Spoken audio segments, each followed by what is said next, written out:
ating tagapanguna sa pagsamba. Tama ba yung sabi ko, Malu? Opo. Okay.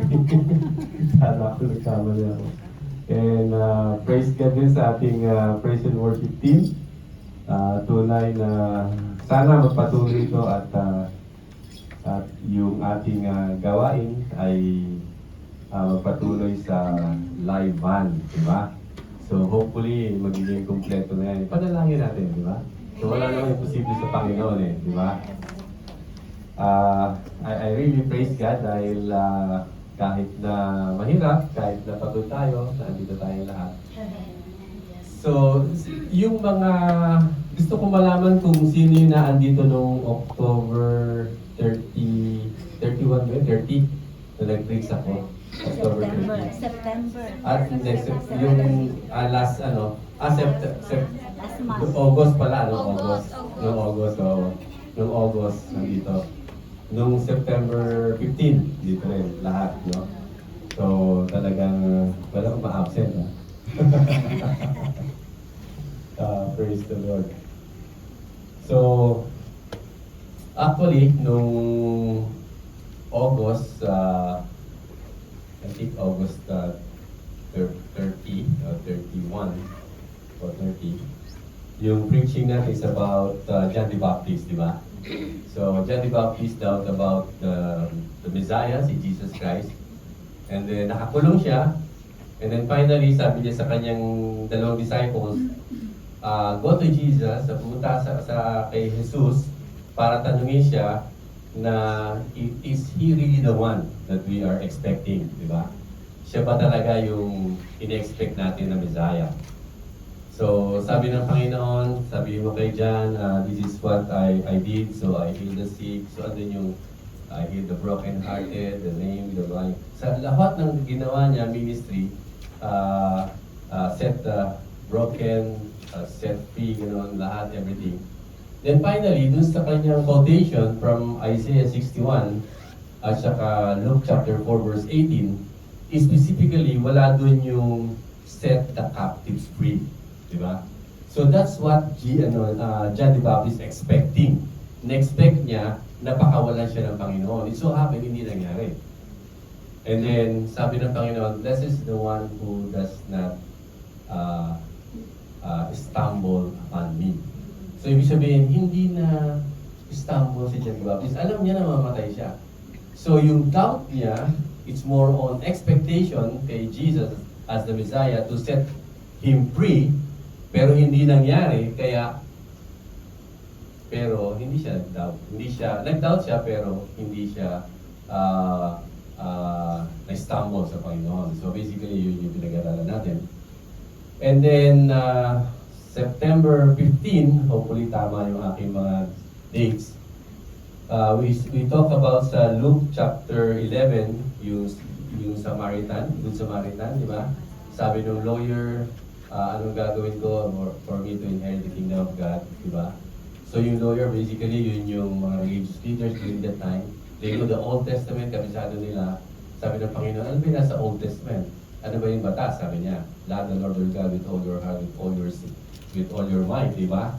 And love your neighbor as yourself. So alam niya, mahal niya ang Diyos, mahal niya ang Panginoon, 100%, pero the problem, yung neighbor, hindi niya kaya mahalin, di ba? So yun yung tanong niya, who is my neighbor? Then finally na alam naman natin na yung ating yung neighbor natin is the one who is in need, di ba? Everyone who is in need, yun ang ating neighbor, di ba? So kaya sabi dun sa John, kung mahal mo ang Diyos at hindi mo kayang mahalin yung iyong kapwa, you're a liar, di ba? So kaya yun yung ating natutunan, no? na ating naunawaan na lahat ng may mga pangailangan, yun ang ating kapitbahay. At yung kapitbahay natin ay pinakita sa atin, so nakita mo, upang ikaw ay gamitin ng Panginoon para tugunan yung kanyang pangangailangan. So yun yung Luke chapter 11. Ngayon naman sa Luke chapter 12, yung ating binasa kanina, is about the parable of the rich young fool, or the parable of the rich fool.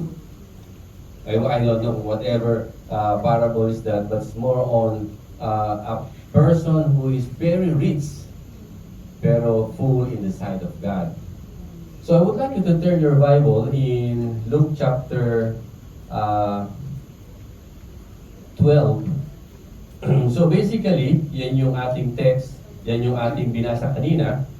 Pero before Luke chapter 13, makikita natin that Jesus was teaching in verse 1 of Luke chapter 12.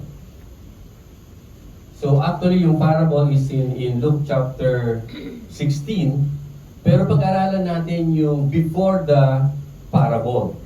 Kasi hindi natin maunawaan kung ano yung ibig sabihin ng the parable of the rich man o rich fool kung hindi natin malalaman kung ano yung nasa verse 1 hanggang verse 15 ng Luke chapter 12. So if you will notice in Luke chapter 12 verse 1, makikita natin that in the meantime when an innumerable multitude of people had gathered together. So before the parable of the rich fool, there are thousands of people gathering around Jesus. So ibig sabihin talagang thousands of people, hundreds of people na andun, hindi lang hundreds, thousands, o hindi man sinabing million, but thousands of people has gathered together that they were trampling one another. So ibig sabihin, nagsisiksikan sila, and then the tendency para nagtutulakan sila during that time para marinig lang ang ating Panginoong Jesucristo. And in that moment, He began to say to His disciples, na sabi niya, beware of the leaven of the Pharisee. So basically, yung leaven, yung pampaalsa, di ba? Leaven, di ba? Leaven bread. Yung baking powder para tama ba yun? Oo, para umarasa yung pandesal, di ba? Di ba? So, yeast, so yung may yeast din. So basically, ito yung pampaalsa ng leaven. So ibig sabihin, the Pharisees, sabi niya, beware of the Pharisees because they would like to boast themselves. Parang gusto nilang maging mataas sila. No? Lumutang sila, makilala sila that they are well known that time. So beware of their leaven, which is hypocrisy. So ibig sabihin, yung kanilang pagmamalaki ay pang-hipokrita o hipokrito sa nakikita natin. And then I tell you, my friend, sabi niya, second teaching niya about killing, no? Matakot ka doon sa pwedeng pumatay sa iyong physical na katawan, pero matakot ka doon sa pwedeng pumatay sa physical na katawan mo at doon sa pwedeng pumatay sa iyong spiritual life, no? So, sabi niya, don't fear those who just kill your physical body, but fear the one who will kill the body and then kill your soul. So, yun yung, sabi niya, the authority to cast into hell na andon. So, ibig sabihin, tama na merong impyerno. Kung hindi ka naniniwala sa impyerno, yung life after death, no? Yung kamatayan pag namatay ka ngayon. So, ibig sabihin, twice tayo mamatay, no? Hindi lang isang beses. Kung hindi mo nakilala ang Panginoon, you will die in hell forever. Hindi yung talaga namatay ka, but you will suffer forever in that specific point in time. So, sabi niya, huwag kayong mag-alala doon. And then sabi niya rin sa verse 6, huwag kayong mag-alala dahil merong 5 sparrows sold to 2 pennies and not one of them is forgotten before God. So don't worry about things. Don't worry about life. When even hairs of your head are all numbered, sabi ng Panginoon, fear not, you are more value than any sparrows or any dove during the time, or ibon. na sinasabi natin. So sabi ng Panginoon, matakot ka dun sa sa pwedeng gawin sa iyo ng Panginoon. At huwag ka mag-alala. Alam ng Panginoon kung ano yung pangangailangan mo. Huwag na doon. Hindi ko nga kayang bilangin yung buhok nyo di ba? Siguro ako kaya nyo kayong bilangin sa akin. Kasi medyo kulang din, no? Pero sabi ng Panginoon, your hairs of your head are all numbered by the Lord. Alam niya. So alam niya kung ano yung pangangailangan mo. So, while Jesus was teaching that time in verse 1 up to verse 7, someone in the crowd said to him, "Teacher, tell my brother to divide the inheritance with me."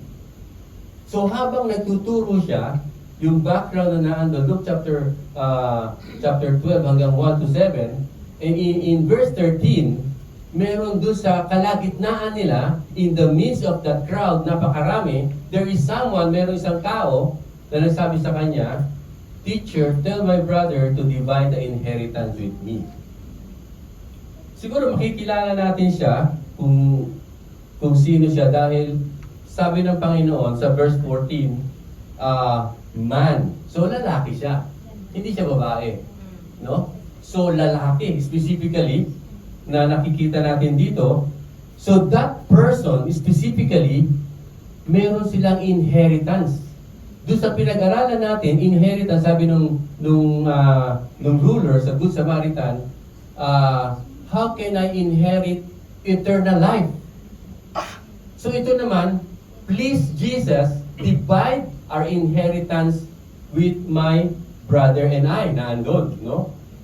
So, ibig sabihin, yung father, maybe yung father or yung father and mother namatay na, and then merong inheritance, and this person, yung brother, would like to divide the inheritance. Siguro yung elder brother, usually yung elder brother sa atin, no? Contextually, elder brother or elder sister is the one doing these things, di ba? Yung prepare ng ito yung para sa'yo, i-divide natin, no? Basically, yun yung situation natin. It so happened dito, elder brother. Siya yung sinabi, divide yung inheritance. So, ibig sabihin, kung merong inheritance, merong will, di ba? Meron kang will. And then, meron ding will to buy. Usually, yun ang nangyayari. In the family, di ba? Pag merong will, merong testament, so, bakit sa'yo mas malaki yung lupa, di ba? Bakit sa akin maliit? So sabi nung elder brother, parang habang hindi pa naaayos, siguro medyo pinapatagal niya. So kung younger brother yun, siya yung elder brother, hinihintay niya siguro mamatay. Di ba? Para masolo niya. Hindi natin alam basically. No, my brothers and sisters, we don't know what's the very purpose of the older brother, but maybe the older brother was not so acting fast to divide the inheritance. Siguro hindi siya ganun ka-keen para i-divide kagad yung inheritance. Yung mother title, hindi kagad niya inaayos. So, kaya sabi niya dun kay Jesus, "Will you please, teacher, tell my brother to divide the inheritance?" Maybe this was ito ay very first time, di ba? Kung babasahin niyo yung New Testament, yung Gospel, minsan lang natin nangyari ito eh. Minsan lang natin nakita eh. So probably this first time or marami na encounter, hindi natin alam. Encountering in families fighting for inheritance. Kaya we don't know kung ano yun, what kind of inheritance, either house and lot or mother title. But basically, the greatest obsession of these men was that property, that inheritance. Ito yung obsession niya. Kaya while Jesus was teaching, sinabi niya, "Will you please, Jesus, inform my brother to divide this inheritance for us?" So yung kanyang iniisip. Yun yung kanyang obsession. Ito yung kanyang desire Ito yung kanyang worries. Ito yung kanyang gusto mangyari sa kanyang buhay. Gusto niya magkaroon ng kayamanan, inheritance. In other words, he wants Jesus to become his barangay captain. Nasubukan niyo na ba napunta sa barangay captain? And then nag-aaway kayo sa kapitbahay niyo. Ito yung bakod niya. Uy, lumagpas ng 1 meter sa bakod namin. Taga-argue kayo, di ba? Gustong gawin nung tao na yon na si Jesus gawing barangay captain, ano? So naandun talagang and basically sabi ng Panginoon sa verse 14, and Jesus responded to him, "Man, who made me a judge or arbitrator over your side?" Bakit gusto mo ko mag-judge sa inyo? Basically, hindi yun ang ministry ng Panginoon. So, ang ministry niya is mission and ministry to save the world. Jesus came to earth not to make people bad or make people better, but to make people who are spiritually dead made alive. Hindi yun yung sinasabi nung lawyer, nung tao na yun, okay, pag dinivide natin, magiging okay na kayo. Siguro pwede niya gawin, pero hindi niya ginawa eh. Kaya sabi niya, am I your judge? Di ba? Pero basically, ang kanyang mission is to make us spiritually alive. Mamamatay siya sa krus para sa ating kasalanan. So kung hindi natin maunawaan yun, tanungin niyo si Weng kung paano niyo makikilala ang Panginoon at magkaroon ng tunay na buhay na walang hanggan. Or mamaya, tanungin niyo kami, tanungin niyo ako, Pastor, how can I inherit eternal life for our Lord and Savior Jesus Christ? Having this conversation, habang andun yung nagtuturo siya, and then merong lalaki na nagtaas ng kamay, Jesus, will you please divide our inheritance sa aming mga hindi naman sinabi magkakapatid, sa amin dalawa, sabi niya ganon. And then while he was teaching, having this conversation with the crowd, in verse 15, and he said to them, so pumunta siyang ganon sa crowd, sinabi niya sa mga tao, sa multitudes of people, sabi niya sa verse 15, and he said to them, take care and be on your guard against all greed. Sabi sa NIV. Kung NIV yung Bible ninyo, meron ba kayong Bible na dala? Yun. No? If you have your NIV Bible na ginagamit nyo ngayon or hindi man NIV, ang ginamit doon, take care and be on your guard against all greed, or sa ating translation sa ESV, covetousness. Covetousness. Yung pagkakamkam. Mag-ingat kayo sa mga taong nangangamkam. O yung greed. So, greedy. Ano sa Tagalog yun? Sakim. Na ano, no? Mag-ingat kayo doon sa mga tao na yun. So, actually, may problema tayo, di ba, sa bansa natin, ano? So, naandun yung covetousness, ano, na, sa flood control project na andyan. So, ngayon ko lang din nalaman yun kasi nandito tayo tayo nasa Malaysia, kami nasa Singapore. So, ngayon lang natin nalaman yung mga nangyari na yun for the past so many years, na yung kaya pala bumabaha, mayroong mga ghost project, di ba? Sabi ng isang comment na yung mga nasa DPW, Department of Public Works and Highways, sabi nila, yung mga taong naandun walang kabusugan. So, ibig sabihin, gahaman. So, ibig sabihin yung greediness o yung covetousness, meron ka ng asawa, naghahanap ka ba ng iba? No? So, dala-dalawa o tatlo-tatlo. So, wala kang sawa, hindi ka nagubusog. So, yun yung nangyayari, di ba?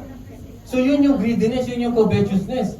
Yun yung yung sinasabi rito, beware of those people who are greedy and covetous.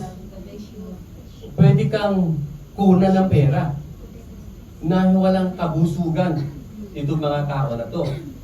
So covetousness or greediness is wanting more and more when you already have enough. Meron ka na eh. Pero naghahanap ka pa. Kaya sabi niya, beware of those people who are greedy and covetousness, for one's life does not consist in the abundance of his possession. Or our life does not consist in the abundance of the things that you possess. Ano yung mga bagay na yon? Ano yung mga bagay na na-possess natin? What things? Pwede yung tanungin natin eh. What things that you possess? Small things, big things, things that you buy from Shopee, o things that you buy from internet. Ito ba yung mga bagay na sinasabi doon? Things, sabi niya, for your life that does not consist of the abundance. Ibig sabihin, sobra-sobra of the things that you have possessed. For example, meron kang Adidas, nakakita ka ng bagong Nike, bibili ka. Uy, may bagong Converse, bibili ka ulit. Pagtingin mo na sa drawer mo, sa mga sapatosan mo, para ka na nasa Shoe Mart. Ang dami mo ng sapatos, hindi mo na nagagamit. Yung bag mo nga eh, baka yung bag mo dala-dalawa, tatlo-tatlo eh.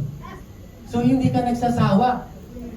Ibig sabihin yung damit mo, meron ka ng Prada, bibili ka pa ng Louis Vuitton.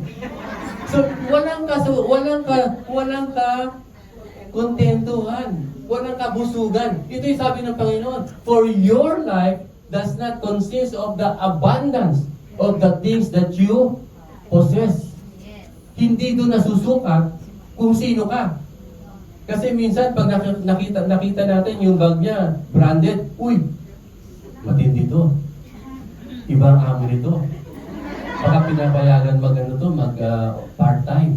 Kaya sobra-sobra yung pera niya. Di ba? Sabi ng Panginoon, mag-ingat kayo doon. Hindi naman masama yun, di ba? Pero mag-ingat, di ba?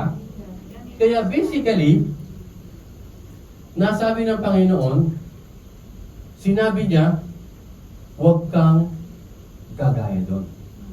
So for us to understand, yung sinabi ng Panginoon, that your life does not consist in the abundance of the things that you possess, para maunawaan natin yon, at yung sinabi nung tao na lalaki, please divide our inheritance sa aming mga pamilya, and then ito yung sinabi ng Panginoon, then for us to understand that, ibinigay niya yung parable of the rich fool.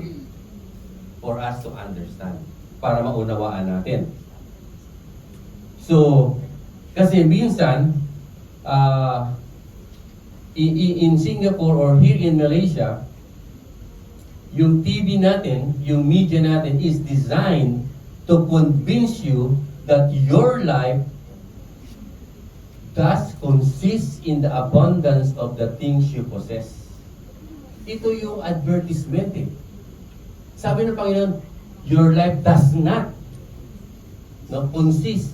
Pero yung advertisement, your life does consist of the things, of abundance of the things that you possess. Ito yung nakikita natin sa TV.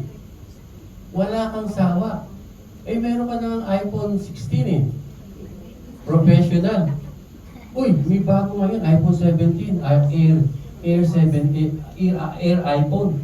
Gusto ko yan. Ganun, ano? So, pro. Para pagtingin mo gano'n, uy, professional yan. Ganun, no? So, yun yung nangyayari. So, ang daming mga bagay na naandyan sinasabi, pero sinasabi ng Biblia, huwag mong gayahin yun. Bilang Kristiyano, your life does not consist on the abundance of the things that you possess. Take care and be on your guard against all covetousness and greediness in our world. Diba? Walang kabusugan. Kahapon, kumain nga kami, kagabi. Actually, parang hindi nga kami nabubusog kasi eat all you can yung rice eh. Kala ko only rice, so kala ko sa Pilipinas lang yung may only rice. Pati pala rito may only rice. Pati only drinks. Oo. So parang, ang laki na lang dyan mo, inom ka pa rin ng inom, di ba? So yun yung nangyayari. Hindi tayo nabubusog. Kasi yun yung sinasabi ng mundo eh. Your life does consist of the things that you possess. Pero nga na ano na. Kaya andyan yung mga only rice. Eat all you can, lahat ano. So kaya sabi ng Panginoon, for you to understand itong mga bagay na ito, I would like you to understand this story. So for us to understand the teaching of Jesus, Jesus tell us a story of a wealthy farmer who have plenty of harvest that season. So yun yung story natin in verse 16, na yung isang mayaman na farmer o ranchero who have plenty of harvest during that season. Hindi natin alam kung kailan yun, but season in Jordan Valley. Nandun sila. And in verse 16, he told them the parable saying, the land of a rich man produced plenty. Nandyan. Produced plenty. I don't know kung mais yun, o trigo, o palay. Basta, during that season, this farmer have a plenty of harvest na kanyang na-produce. So, ibig sabihin, very, very positive ang Panginoon. Hindi niya sinabing masama yung harvest, yung masama. No? Wala na sinabing negative about the harvest, negative about the man na mayaman. And actually, that man was admirable, di ba? Mayaman eh, di ba? Tumitingin tayo minsan sa mga mayayaman, oh, ang yaman niya. Wala na problema. He is rich, a wealthy farmer, and Jesus was not condemning him because he's wealthy. Wala sinabi ang Panginoon eh. Condemn that person. Wala sinabi ganun eh. But sinabi, there is a rich man, sinabi doon, who has a plenty of harvest in that season. Wala siyang sinabing condemn. I-condemn natin, wala. O maging negative tayo, wala. So, wealthy. So, the Bible does not say that it's wrong to be rich. Di ba? Wala namang sinabing masama na maging mayaman. Eh, gusto nga natin maging mayaman, di ba? Pero, dangerous to be rich. So, ibig sabihin, hindi masamang maging mayaman, pero, mag-ingat ka pag naging mayaman ka na. Kasi minsan, nangyayari, pag mayaman na, hindi na natin makausap eh. Uy, reachable ka na. Hindi ka na maabot. Ang haba-haba at ang taas-taas mo na. No? Unreach, hindi na natin siya maano. So kasi mayaman na eh. Di ba? So yun yung danger. Hindi masama na maging mayaman, but there is a danger for being rich. Yun ang dapat natin. Yun ang sabi ng Panginoon. Mag-ingat tayo doon. So the Bible does not really say it is wrong to be wealthy or rich, but it says it's dangerous. Parang bahaya. Danger, tama ba yun? Bahaya, danger. Ito, hawakan mo to. Para makukuryente ka dyan, di ba? So, ibig sabihin, andun yung kayamanan. Sige, magpayaman ka. Kaya ka nga na andito, nagpe-pray ka eh. Ipag-pray mo naman ako, dumami yung ano ko, part-time ko, di ba? Para marami kong pera pagpapadala sa Pilipinas. Ang problema, pag yumayaman na, dumadami na yung part-time, ipag-pray mo naman ako na makapunta ako ng Sunday service natin. Di ba? Dati na andito every Sunday eh. Kasi humihingi ng tulong sa Panginoon eh. Nung biniles na ng Panginoon, hindi na nagsisimba, wala na pag Sunday, di ba? Humihingi ngayon ng prayer request. Eh, paano pag-pray mo? Sunday, may trabaho siya eh. Anong gagawin mo? Ano pag-pray mo? Mawalan siya ng trabaho? Kasi yun yung nakakahinder eh, di ba? Yung trabaho eh, nakakahinder eh, di ba? Una, walang trabaho. Binigyan ng trabaho ng Panginoon. Ngayon, ayaw na magtrabaho, ay ayaw nang magsimba kasi may trabaho na, humihingi, gusto ko magsimba. Ano, ibang-pray natin mawalan ka ng trabaho? So kahit anong gawin mo, mag-overtime ka, hindi ka magsimba, wala ka rito ng Sunday, hindi ka pa rin mayaman eh, di ba? May yumaman ba sa overtime? Wala naman, di ba? So bakit ka nag-overtime ng Sunday? So wala kang busugan. Yun ang sinasabi ng Panginoon, no? So, hindi mahirap maging mayaman, i-bless ka ng Panginoon eh, if you are ready, di ba? If you are ready not to become greedy, di ba? Pero kung hindi ka ready, hindi ka ibibigay ng Panginoon. So kahit na anong gawin natin, kung hindi ka ready, pero it so happen this time yung rich farmer, ready siya. So naandun, rich siya, admirable, talagang kilalang-kilala sa community. Oh, grabe, ang tindi nitong mayaman na to, di ba? Ganyan, tinitingnan natin sa ating lugar. And the second, hindi lang siya mayaman, the farmer is also hardworking. Di ba? Hardworking farmer siya. Siguro, nagumigising siya ng alas 4 ng umaga. Ako, hindi ako pwede maging farmer. Kasi gumigising ako alas 11 na ng umaga. So, pero ito, grabe, hardworking. Ang tindi.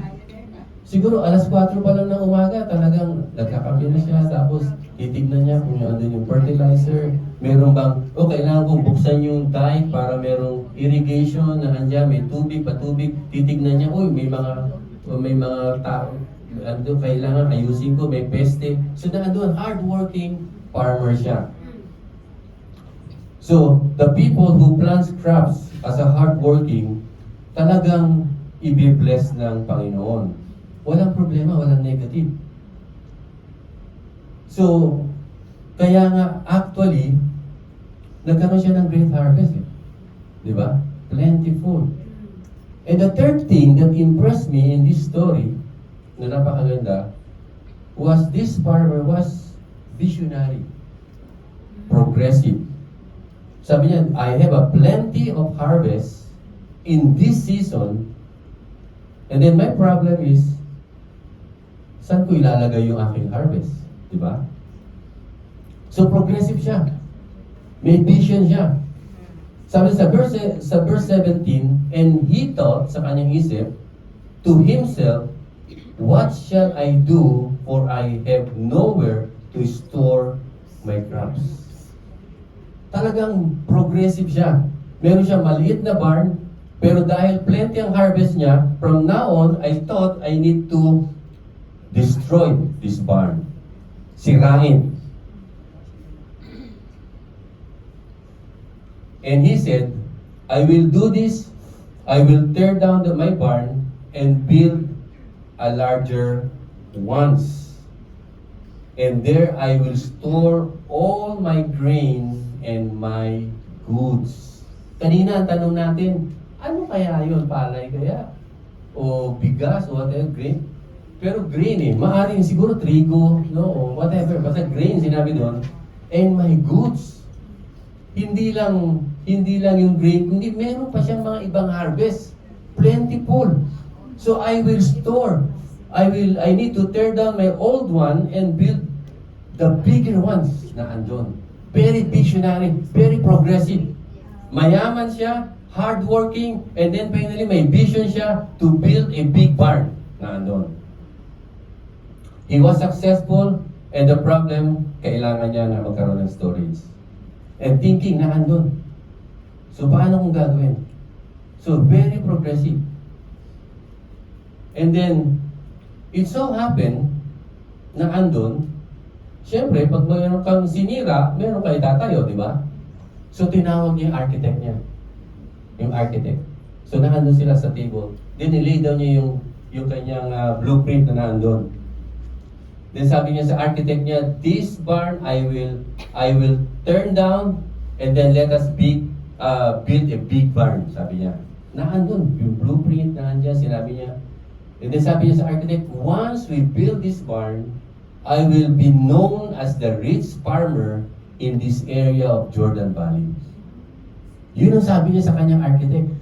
The moment, sa oras na naitayo natin itong malaking barn na ito, tayo na yung may pinakamalaki o ako na yung may pinakamalaking barn o yung istaka ng mga harvest niya dito sa ating lugar. At ako ay ang pinakamayaman na tao na farmer sa ating lugar. So they work hard and plan for the construction of the new barn.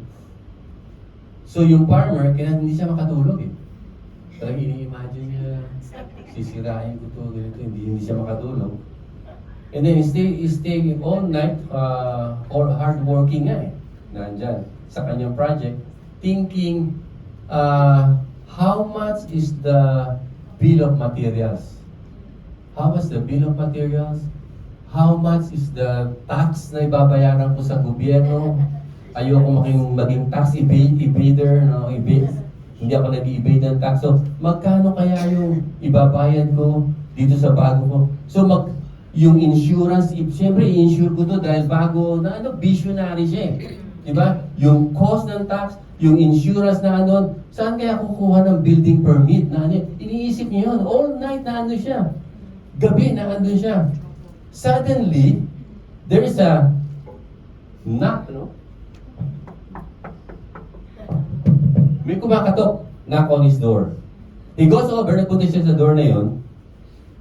Then the spirit is in that room. The spirit. May spirito. I don't know kung ano yung spirito na yun. Pero that spirit is the spirit of death. Pagbukas niyang ganun eh. Sino ka? Sabi doon, I am death. Death? What do you want? Diba? Anong gusto mo? Kamatayan. Anong gusto mo? Na andito ko para sa'yo. I came to take your life. Yun ang sabi ni kamatayan, no? So naandun siya, nag-i-imagine siya, nag-build siya, very visionary, na andun yung gusto niyang gawin. And then finally, dumating si kamatayan, then sabi ni kamatayan, I am taking your life. Sabi ng farmer, yung mayaman, teka muna. Nasa appointment book ba kita? Wala ka rito, wala kang appointment eh. Diba? Hindi mo naman sinabi eh, napupunta ka ngayon eh. Sabi ni kamay, hindi, ngayon na, kukunin ko yung buhay mo. Teka muna, wag muna. Diba? Teka, sino nagsabi sa'yo kunin mo yung buhay ko? Diba? Sabi niya ganon. In verse 20, this night your soul is required of you. Kukunin ko na yung buhay mo. Teka, hindi ko maintindihan yan.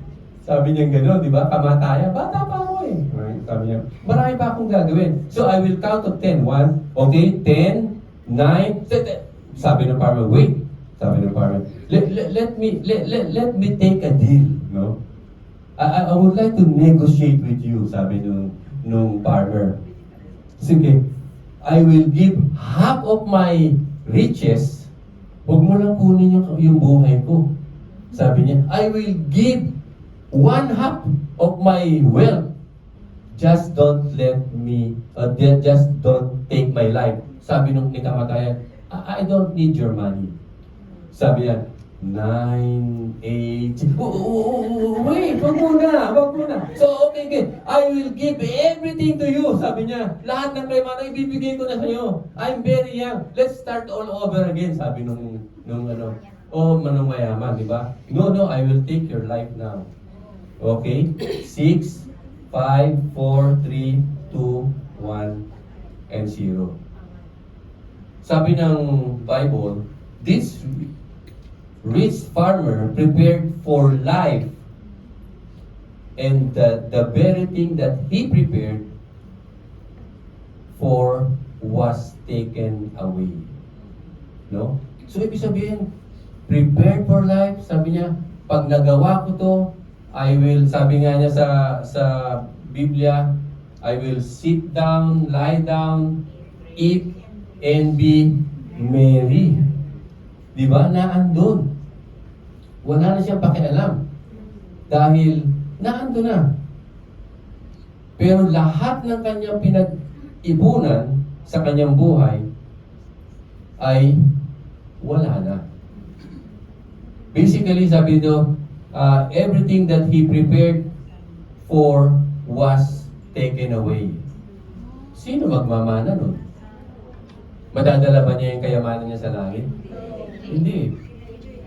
Makukuha nung anak niya, di ba? Makukuha nung kanyang mga caretaker kung wala siyang anak, di ba? So, ibig sabihin, lahat ng pinaghirapan niya, hindi niya papakinabangan.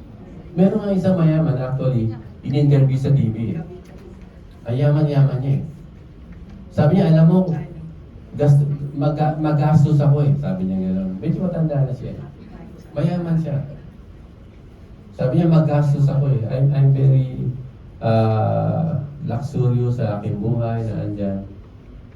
Alam mo kung bakit ako magastos, sabi niya kay Jessica Soho. Kaya magastos ako kasi hindi ko na madadala yung kayamanan ko sa langit eh. Kaya million ako gumastos, sabi niya. Grabe, yaman. 1,000,000, isang araw. Ayaw maubusin yun. Siguro sa kanya, pwede niyang ubusin, no? Kaya niya ginagastos yung pera niya kasi hindi, alam niya, hindi niya madadala sa langit, di ba? Yun, tama. Nagkamali siya, di ba? Sabi ng Panginoon, sell your property and give it to the poor, di ba? Dahil pag ibinigay mo yan, nagulat na yung mga disciples eh. Paano nangyari yun? Lord, sabi niya, sabi ng Panginoon, nasa kulungan ako, dinalaw niyo ako. When I'm hungry, you feed me. When I'm thirsty, you give me drink. Sabi, ginawa ba namin yun, Panginoon? When I'm in prison, you visited me. Ginawa ba namin yun? Sabi ng Panginoon, anything that you have done to the least of these people, you have done to me. So yung investment, hindi yun dito. Investment sa spiritual life, di ba? Yung spiritual destiny. So pag binigay mo, sabi niya, if you give that thing to this list of these people, in heaven, I will give you 100% interest. Sino makapagbigay sa inyo nun? 20% na. Ang bigay lang sa atin, sabi niya, 5%. Minsan 20% pa yung kinukuha ngayon sa atin. Pag meron kang investment savings, kukunin sa iyo ng bangko. So, kinukuhanan pa tayo, di ba? Pero, sa heaven, sa oras na tumutulong ka, yun yung investment mo. Nasabi niya, na kahit na kalawang, na kahit na magnanakaw, hindi kayang nakawin sa'yo. Di ba? Yun yung hindi nila alam ng mga mayayaman. Kung gusto nilang magkaroon ng kayamanan sa langit, mag-invest sila dito spiritually. Itulong nila. Huwag ka magsunog ng kotse. Kahit nasunugin mo yung kotse mo, hindi mo madadala sa langit yun. Kahit nasunugin mo yung damit mo, hindi madadala sa langit yun. Kaya minsan nakakita tayo, no? Nagsusunog sila, di ba? Nagsusunog ng maraming pera. Nagsusunog ng bahay. Kasi sabi nila, they believe na pag sinunog nila, pupunta sa langit. Hindi. Actually, nagpe-prepare na nga ang Panginoon dun eh, di ba? Sabi niya sa kanyang mga disciples, don't worry. I will go to heaven and I will prepare a place for you. Then after that, I will come back to take you in my kingdom. Yun. So, ibig sabihin, on that moment, hindi alam nung mayaman yun eh. So, there is a big funeral party or service na nandun, wealthy farmer, well known through the community. Then sabi ng barangay captain, during the eulogy, andyan yung kabaong, andito siya, eulogy yung barangay captain, sabi niya, he talks about successful, this farmer is very successful in his life, nandun. He's pointing kayo mga young people, mga kabataan, gayahin niyo itong farmer nito.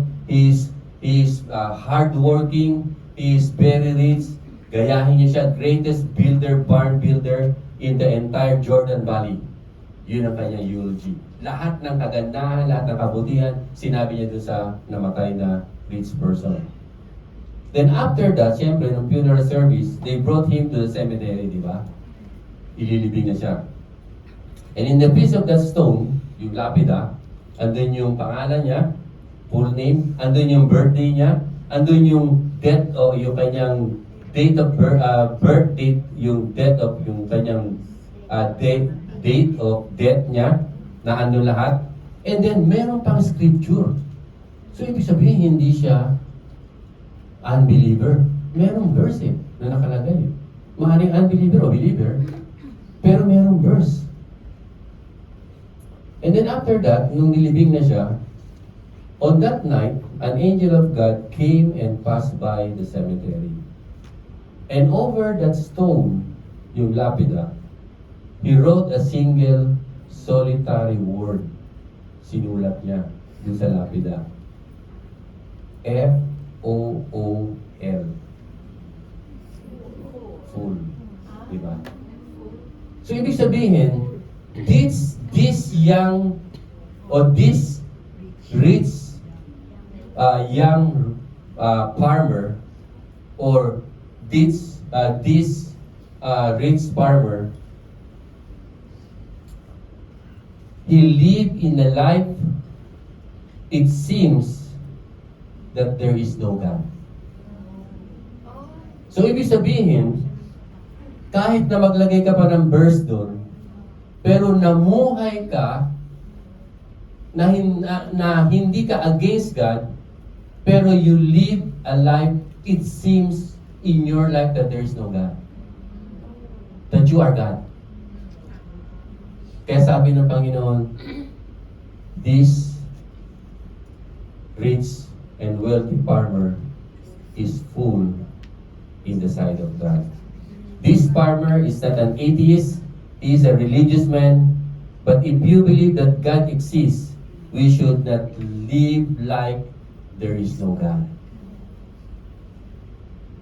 Hindi ka naman naniniwala ka sa Diyos, religious person ka, pero kung naniniwala ka na wala ang Diyos at hindi ka nabubuhay na kasama ang Diyos, you are full.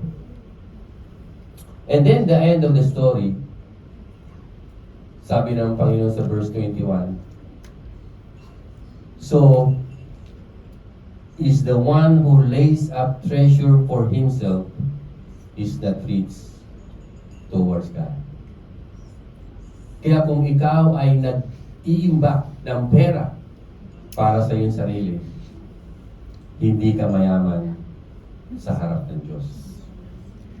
Verse 16, beware, take care, and be on your guard against all greediness, covetousness. Beware of wanting more and more when you have or when you already have enough. Mahirap, mga kapatid. Then Jesus turned away, transition, tumalikod siya sa crowd. So, ibig sabihin, ayan, kausap niya yung crowd. So, sabi niya, beware of covetousness. Then finally, sabi niya sa kanya mga disciples, tumalikod siya sa crowd. Andiyan yung mga disciples niya. So, andiyan yung crowd, andito siya. Nasa likod niya yung mga disciples niya. Sabi niya sa kanya mga disciples, hinarap niya sa verse 22, and he said to his disciples, specifically, therefore, I tell you, do not be anxious about your life, what you will eat, nor about your body, what you will put on, for life is more than food, and the body is more than clothing. Naandun, sabi niya. So, andyan yung crowd. Sinabi niya, beware of covetousness. And then, humarap siya sa kanya mga disciples. Sabi niya, do not be anxious sa mga bagay na nakikita niyo. Sa mga bagay na pangangailangan niyo. Pagkain man o damit man, huwag kayong mag-worry. Don't worry about those things. Diba? Sabi niya, for your life is not depend or consist of the abundance of the things that you possess. Don't worry about those things. The things that you buy. Don't worry. Huwag kayong mag-alala doon. Sabi niya gano'n. Sabi niya sa verse 24, Jesus gave the illustration of one bird and then yung flowers. Sabi niya, consider the ravens. Sabi niya. And then illustration niya. They neither nor reap, they have their storehouse or barn, and yet God feeds them. And how much more value are you than the birds? And which of you, by being anxious, can add a single hour to his span of life? If then you are not able to do as small a thing as that, why are you anxious about the rest? Sabi niya, consider the lilies in verse 27, how they grow. They neither toil nor spin, yet I tell you, even Solomon in all his glory was not arrayed like one of these. But if God so clothed the grass which is alive in the fields today, and tomorrow is thrown into the oven, how much more will He clothe you? Or you, O little faith, do not seek what you are to eat and what you drink, nor be worried. For all the nations of the world seek after these things, and your Father knows that you need them. Instead, sabi niya sa verse 31, seek His kingdom, and these things will be added unto you. Sabi niya, huwag kayong mag-alala. Yung mga bagay na yan, huwag kayong mag-alala. But put God first, the priority in your life. Put God's kingdom at the first priority in your life. And all of these things will be addition to you. Actually, yung kingdom of God means the reign of God. Hanapin mo yung paghahari ng Diyos sa iyong buhay. Paano ba naghahari ang Diyos sa buhay mo?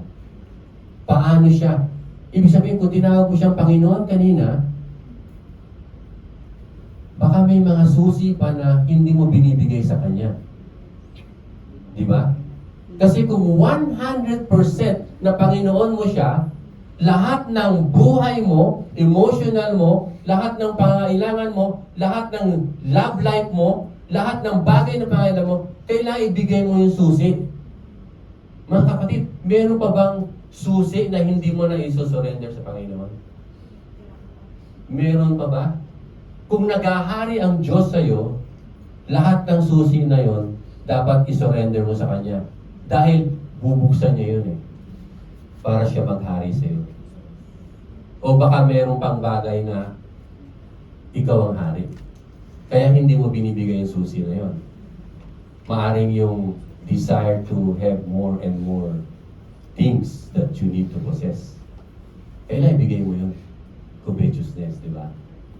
I don't know, mga kapatid, kung ano yung dapat nyo ibigay sa Panginoon. I don't know kung ano pa yung susi na hinahawakan mo ngayon at ayaw mo ibigay sa Panginoon. Hindi ko alam. Pero sabi rito, huwag ka mag-alala. Lahat ng mga bagay na yan, kailangan ng mundo. Pero sabi niya, don't worry. Seek ye first the kingdom of God. Hanapin mo yung aking paghahari sa iyo, and all of these things will be added unto you. Unahin mo muna ako. Kasi ako yung makapangyarihan eh. Ako yung Diyos eh. Anytime, pwede kitang kunin eh. Kung ngayon nangyari sa mayaman, di ba? Hindi siya handa eh. Wala sa appointment niya eh. Pero, alam mo ba na bukas, buhay ka pa? Hindi natin alam eh. Anytime, pwede tayong kunin ng Panginoon. So, ang sabi ng Panginoon, gawin mo kung first priority. Seek ye first the kingdom of God.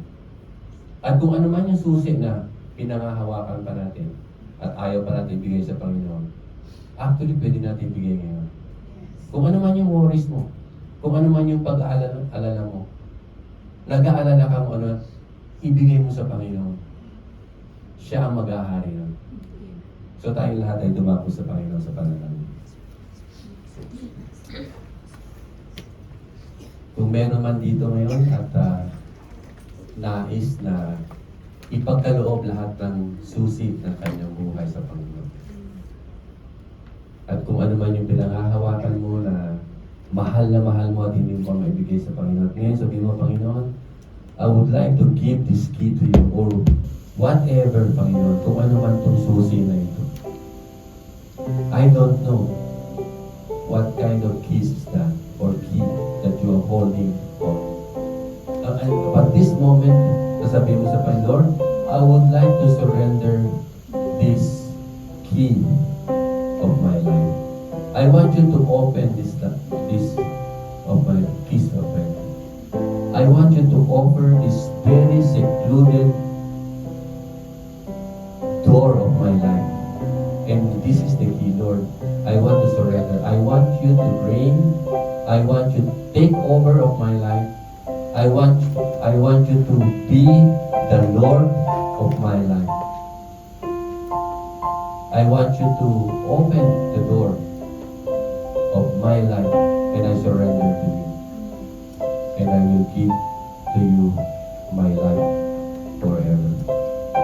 Whatever worries that you have right now, my brothers and sisters, if you want to surrender that key to God and let God, our Lord and Savior Jesus Christ, to open that door and be the Lord of that door in your home, I would like you to raise your hand and I will pray for you. Kung nais mo i-surrender sa Panginoon, kung ano man yan, kung ano man yan susi na yan, at gusto mo ibigay sa Panginoon, just raise your hand. Kamay yan. Just raise your hand. Don't worry. Just raise your hand. Whatever, kung ano man yung nais mo i-surrender sa Panginoon, just raise your hand and I will pray for you. Dakilang Diyos, salamat sa aking mga kapatid na nandito, that they are very honest to you. They are very sincere. You know their heart. You know their struggles. But in spite of that, they are willing to surrender that key to you. That you will open that door and you will be the Lord of that door in his or her life. Lord, I pray that you will guide them. I pray that you will take care of their worries.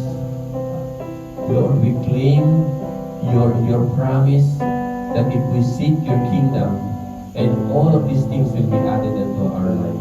Lord, we claim that. We bless my brothers and sisters who are here raising their hands. And we bless everybody who is in this place.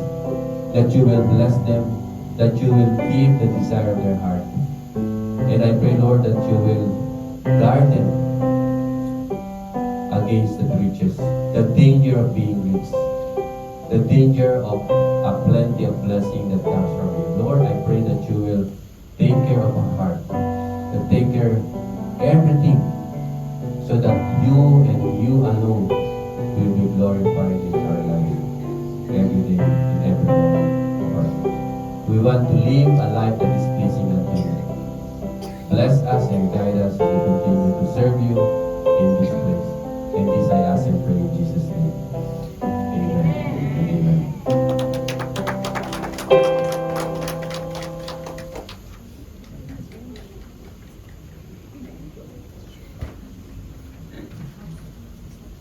Tayo po ay tumayo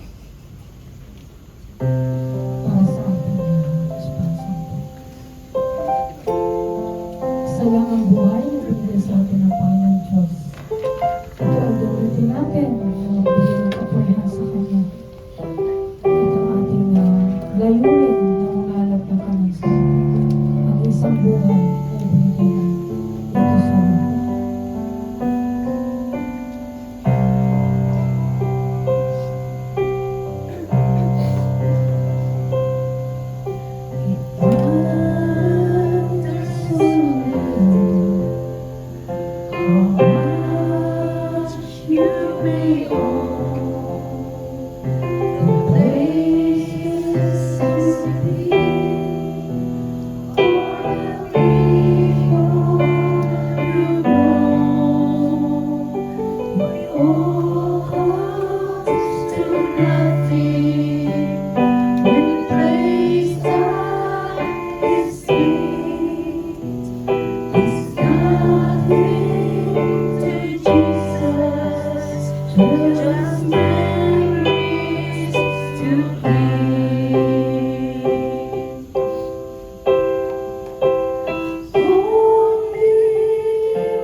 have but one love. And those past so sweetly. The miles come and go. The years drift away like dew falling snow. Springtime to summer, and summer to fall. Autumn brings winter, and death comes to all. Only one night, so soon it will pass. Only what's done for Christ will last. Only one chance to do His will. So give to Jesus all your days. He's the only life that pays. When you recall, you have but one love. Only one life, so soon it will pass. Only what's done for Christ will last. Only one chance to do His will.